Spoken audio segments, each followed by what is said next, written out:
What's up? Di play. Good morning, class. Good morning, Teachers. So please stand for our prayer. Miss Annalyn, please lead the prayer. Yes, for ourselves, the Lord, and the Father, and the Son, and the Holy Spirit. For the Lord's Prayer. Our Father, who art in heaven, hallowed be your name. Your kingdom come. Your will be done, on earth as it is in heaven. Give us this day our daily bread, and forgive us our sins, as we forgive those who sin against us.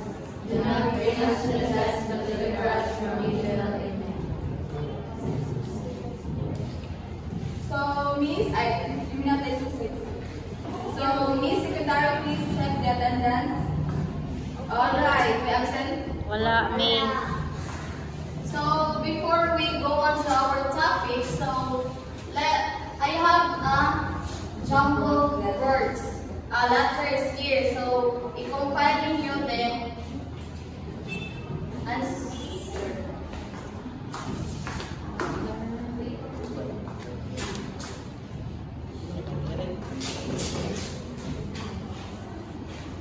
So, why your pacing mo ka-group?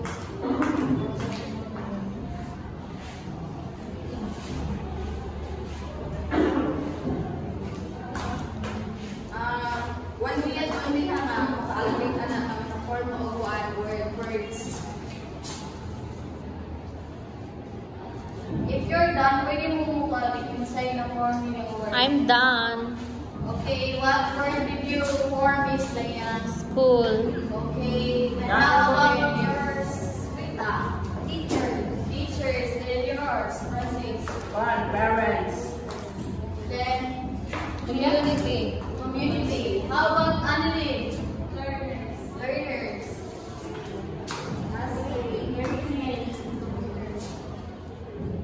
Okay, form kasi ang nataas yung word.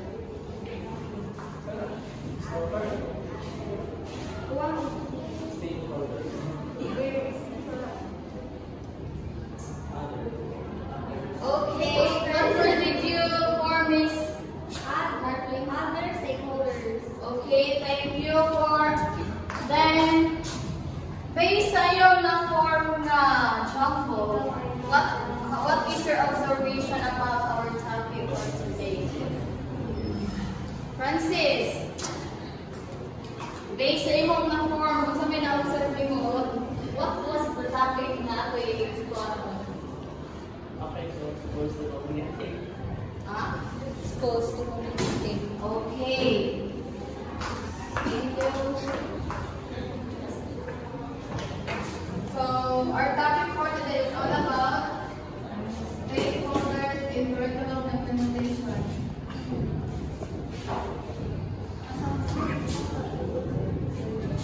So, what is stakeholders then? What is inyong opinion? Annalyn, stand up, Annalyn. It is the people or the teachers that involved in making in a curriculum. Okay. That's the big Somehow, kanang who benefits the curriculum implementation. So, the first stakeholder that I'm going to tackle is the learners. So, ano nakunaman yun ang learners if magkuhan ka o ka na Ay, student center.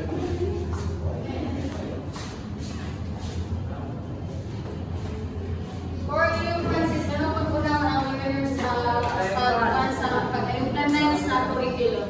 Sila may mga dahil sa lesson. Sila may mga absorb sa lesson. So, prioritize ang mga learners. Okay, so kung may learners have more dynamic participate from planning, designing, implementing. So sila may kanang mag-adapt sa kanang curriculum na i-implement sa teachers, sa our other stakeholders. So learners are siya kanang if kanang magkuan ka learners o if kanang magkaano-ano diba elementary, high school, college. So, sa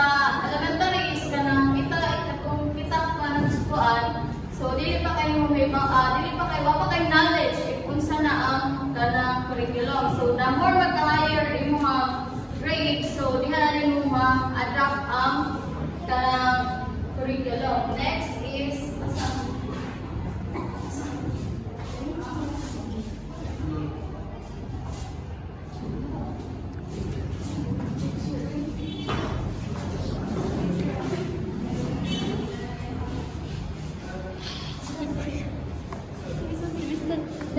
is a teacher. So please do basa Ms. Marco.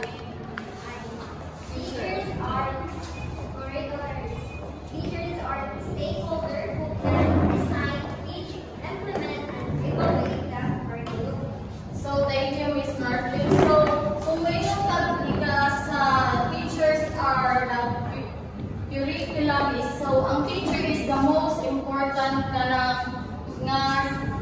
so ang teacher is kanang mo ni mag-guide sa student o kung sa ilang napak sa design, sa ilang na-implement nga curriculum, sa ilang so ang teacher or kanang who play a vital role in shaping in educational experience. So ang teacher is kanang mo ni siya ang plan, teach, na writing ang curriculum, planning ang curriculum, and so kung ang ingat ang teacher is the best kanang to guide the students, and a teacher must know what to teach and what are the right to teach for the students. So kanang we are mindful that that the center of the ilang gibuhat is ang maka-learner is ang student. So the next stakeholder is school leaders or curriculum managers. So isa man ay kaning mga school leaders. Para ninyo isa man yung mga school leaders, mga principal, yes. So principal and school heads have important roles in our curriculum implementation. They should be ready to assist the teachers and students. So school leaders ay mao siya ang provide o vision and framework nga para sa curriculum design nga maka-align sa mga needs sa students o teachers and the broader educational community. So ang kanyang pagkuan, muakit sila as instructional leaders na provide of professionalism, development, and guidance and support sa mga estudyante o sa teachers. They also school leaders bridge communication between other stakeholders such as students, teachers, parents, and community members. Na sila ang ang ilang voice and mas mulabaw sa implementing sa curriculum. So next is parents. So para ninyo man ang involvement ang parents sa stakeholders.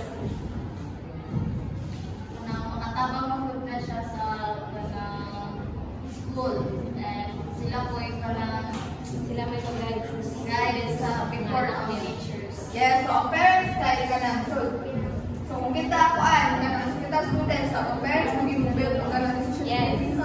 Mano ba na kanang ibang schools na magpatawag og meeting like may mga kuanan sa mga school or may mga kabaguhan na ipa-implement na rules or mga policies kay mo na ang mga school heads or mga teachers magpatawag sila og meeting sa parents para pod kanang ang parents pod makahatag sila og unsay mga dapat kanang i-build na or unsay laha mga feedback or kuan kanang sa mga initiatives nga mga rules and policies na ilang mga kuan sa school.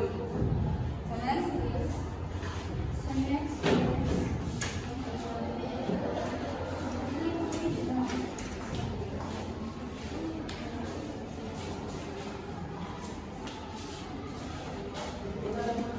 is community as a curriculum resources and learning environment. So, ganun na ang pinag sa direct sa stakeholders curriculum education. Ano yun? Ano na ang pinag-session?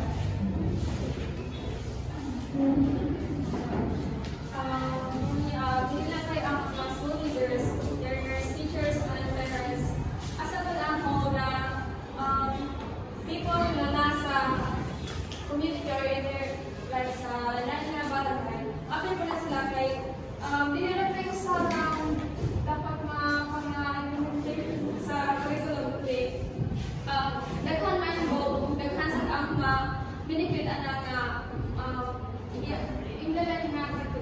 So very good again. So according to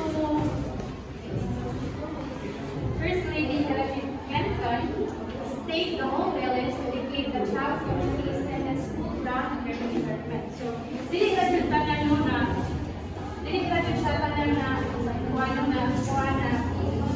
So dapat community tanan matakot sa tanan. Kay dili naman parents, teacher, other resources na magamit siya. So dapat ang community mausa ra jud siya. So the next is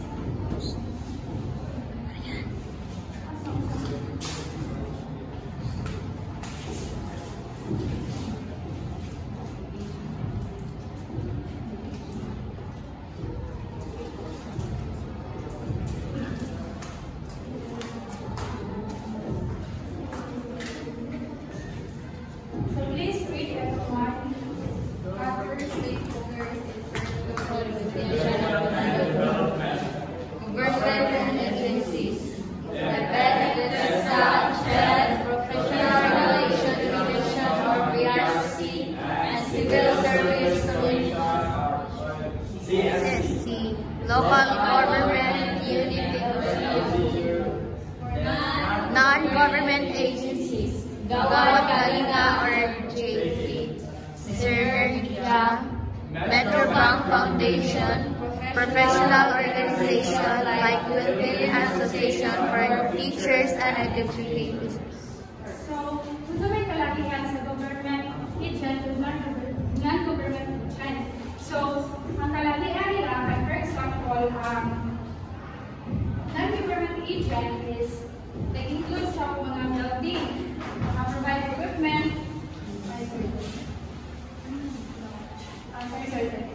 so government agents diay, so ang kalakihan nila sa kuan ng government agent kay nag-provide siya og mga mag-water building, provide equipment, or professional development teacher, provide school supply and books.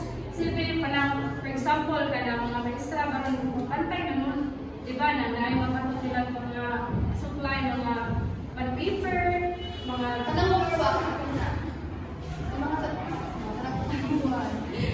murag sa kuan na jud kay Probox na dapat mga teacher ba, mga gamit sa mga teacher kung sila mag-implement sa kailangan sa eskwelahan. Already ba, high school, ginagawin na mga ata, mga agencies, mga ata ka na sa box, Okay, so the next kuan na yan, government agent, so nagkuhan siya sa mga private schools, so na magkuhan ba rin siya o mga tagpo ng mga eskwelahan na ba? Kanang provide na dali kay dili na ang mga government dahil na mga tagpo ng mga kumpanya.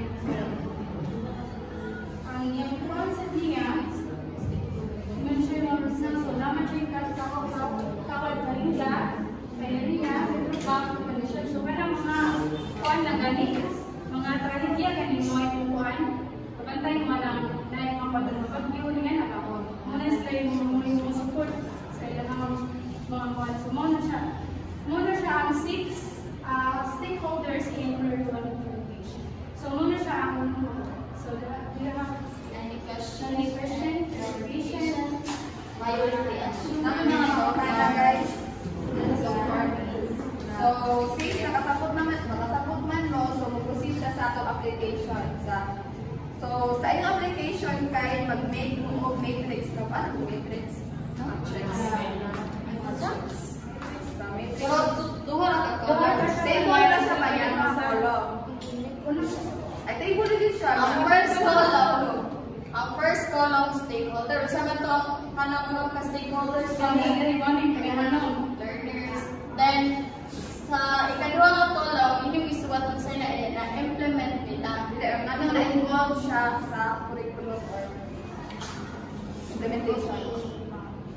Nakasabot ka? So, you're given only 10 minutes to make the PPT. Okay. Okay, time is up. Please, Gia, collect the papers.